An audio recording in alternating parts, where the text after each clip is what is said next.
आम आदमी पार्टी और दिल्ली सरकार के मंत्री पद से इस्तीफा देने वाले नजफगढ़ से विधायक कैलाश गहलोत अब बीजेपी में शामिल हो गए हैं। बीजेपी मुख्यालय में मनोहर लाल खट्टर ने उन्हें सदस्यता दिलाई। कैलाश गहलोत ने रविवार को ही आपकी प्राथमिक सदस्यता और मंत्री पद से इस्तीफा दे दिया था, जिसके तुरंत बाद आतिशी ने इस्तीफे को एक्सेप्ट भी कर लिया था। इस्तीफा देने से पहले कैलाश गहलोत ने आम आदमी पार्टी के राष्ट्रीय संयोजक अरविंद केजरीवाल को पत्र लिखकर पार्टी पर गंभीर आरोप लगाए थे।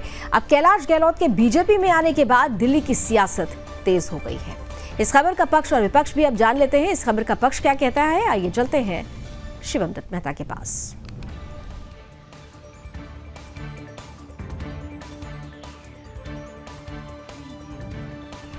तो दिल्ली में कैलाश गहलोत के इस्तीफे पर बीजेपी लगातार आम आदमी पार्टी पर सवाल खड़े कर रही है, जिस पर बीजेपी सांसद मनोज तिवारी ने टिप्पणी करते हुए कहा, जिस प्रकार से आम आदमी पार्टी के मुखिया अरविंद केजरीवाल का चाल चलन है, दिल्ली के लोगों के जीवन को उन्होंने जिस तरह से नरकीय बनाया है, हो सकता है कि उनके साथ रहने वाले बहुत सारे लोगों के विचार अब उनसे मेल ना खाते हों। इसका मतलब यह है कि कैलाश गहलोत कहीं ना कहीं अरविंद केजरीवाल के उस पाप में खुद को नहीं रखना चाहते। मुझे लगता है कि अरविंद केजरीवाल के साथ कोई भी जिसके अंदर थोड़ी सी भी अच्छाई बची होगी वो अब रहना नहीं चाहेगा। विपक्ष जानिए विकास से।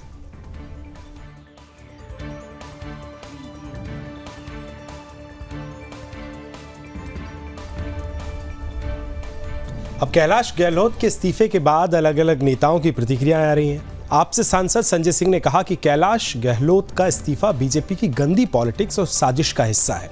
बीजेपी सरकार ने उन पर ईडी के छापे मारे, कई दिनों तक उनके आवास पर आयकर विभाग के छापे मारे गए।